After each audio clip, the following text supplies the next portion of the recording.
Hey guys, OptoBags here. This is a quick reply video that's taken a little too long to put up, and I apologize. This is for Boz, I think that's how you say it, on my Poncho Liner history video there that I put.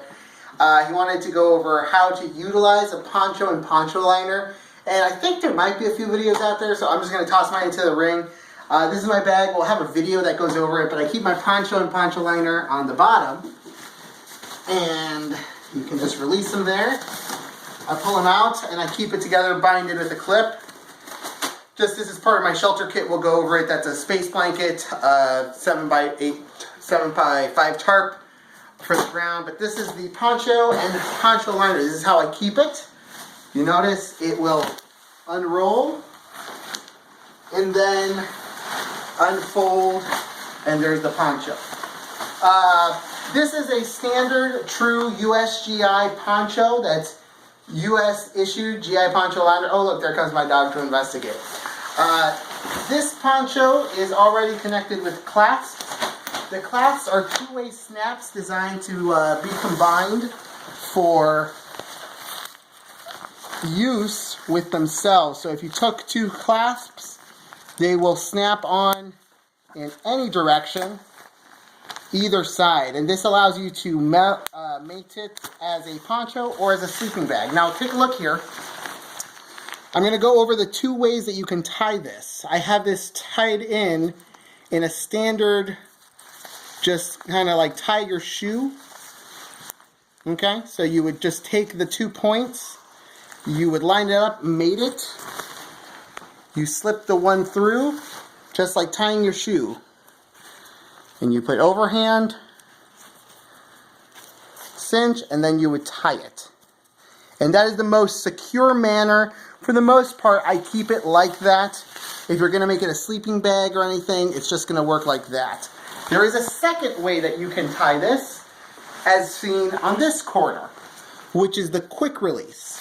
As you can see, it's nice and tight, but you can pull it loose. So it will hold its place until such time. And the way you do that is you take both loops, loop it down like so. You would then feed those loops through your eyelet. It's a lot easier when I'm not trying to hold this for a camera. There you go. So they both go through. You can even pull both through like this and then just feed it back through the loop. Now what would occur is, this works easier on the ground.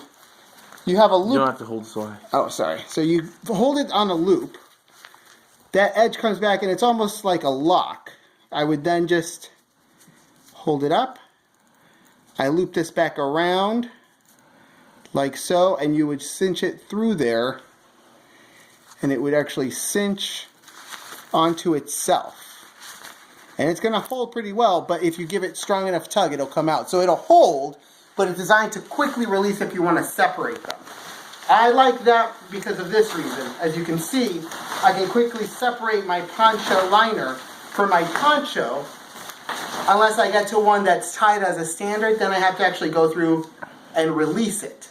And they don't come apart on their own. No, they won't. It does take significant force. As you just saw, I had to go through and pull. And this one, because it has an overhand, requires it. This is the Poncho Liner. This is a standard USGI Poncho Liner. What I've done is I took it to my local tailor, had him put in a zipper. This is a... Let me get a close-up of that zipper. Oh, there you go. This is a hidden seam zipper. Cost about a few bucks at the tailor store, and then I just walked over and had him install it. When zip closed, the integrity of the blanket is not compromised. So you can use it as a shelter, as a bedding. Combined with the poncho, I'll show you in a second, you can make a sleeping bag. What's nice about it, because I keep this permanently tied in to my poncho, I always leave it tied in with the zipper open. Meaning, the bedding itself is a poncho. If combined with the standard USGI poncho, that's double insulation, and it's always ready to go. So I prefer the quick release method of you slip and loop it so you can just pull it, because this is how I carry it. Because if I pull this out, I want it on me, cold weather or even rain. It gives me that insulation and protection. You can tie it however you want. I always keep my poncho with my poncho liner simply because I can put it on. If you have a standard one that isn't modified, you can't always keep it there because you won't get your head through. So if I pull this off, it's time to make camp for the night. I will zip my zipper closed. I will then find one corner, any one corner, as long as it's set. I'll take my poncho, find a corner here, make sure that I'm lined up to the right side of it. There we go. So now I'll take this, I'm going to just slip this guy through. Easiest way, slip both of the loops through. Goes like that. I'm going to stick my finger around my finger, hold it, loop that end back through the two eyelets. I don't know if you can see that. I'm trying to use for a camera. It's easier on the ground. So it comes through, slip these through. There may be other ways to do this. If so, great for you. This is how I do it. Comes through, I cinch it up as high as I can go, slip it through that cinch, so it's essentially like a very simple slip knot. Tighten it.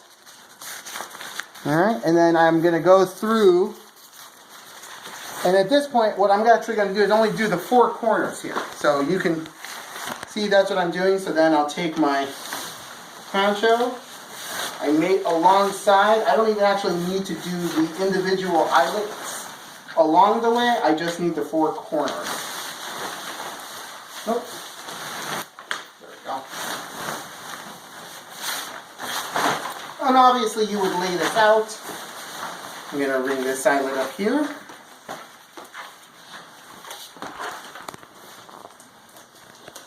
I'll show you here. If you lay it on the ground and do it, it's actually a lot faster. I want to just demonstrate again. Just cinch it through and then pull. Cinch tight. Come down. All I need is the four corners. I don't need more than that.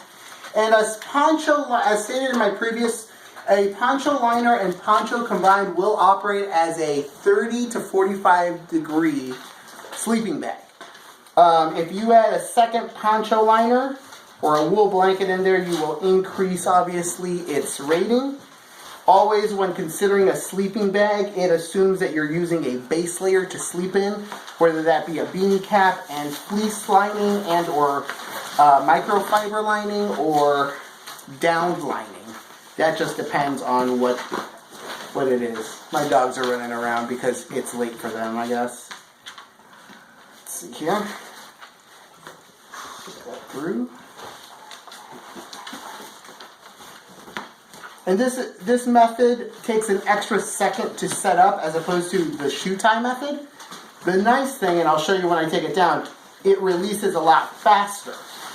So you can see, I now have my poncho mated. I will fold my poncho over longwise, and you would extend it. You tuck in the hood, and that's a sleeping bag, guys. So you can get in there, and it will operate as a sleeping bag. And a good poncho can handle a couple of dogs jumping on it, so I'm not too concerned. This is also able to be used as an insulated tent, as a standard A-frame. Oops, come on. The nice thing is, if I need my poncho again, I can just tug on these edges with a nice, see, it's holding together, so I give it a good tug. And that's why I prefer that method. If I need to, I wouldn't release it. All I would do in the morning would be open the zipper. I would always keep the zipper port towards me. I would open the zipper, and then I would fold up my poncho, which I'll show you right now without reattaching the poncho liner. There are many methods. I'll send you a link. There are many methods to securing your poncho. To pack it, based on the manner that I do, I set it up as a poncho. I go one in the middle, and I tri-fold it in. Once tri-folded in, tuck my hood in, and then just roll it up. And that's how I fold mine. Normally I keep the Poncho Liner in there, but that's it. What's nice about it is if you do keep it, you can keep your poncho separate. The nice thing about a good Poncho Liner, you don't actually need to fold Poncho Liners. You would find something like a bag, roll it up, and then just stuff it into your sack like a ball. Or, and a more appropriate is, you would stuff it into your sack, absorbing all the dead air space in your bag, thereby minimizing sound. So whether it's together or separate, that would be the way to do it. And that's my quick video on how to use a poncho and Poncho Liner in succession. There is a manner to use this as an actual hard pull tent. It's called an alpha tent. I will do a video about that later. I have the tent poles, there's measurements and a website, so I'll send that to you. But that's my video. Boz, thanks for watching. I hope that answers all your questions.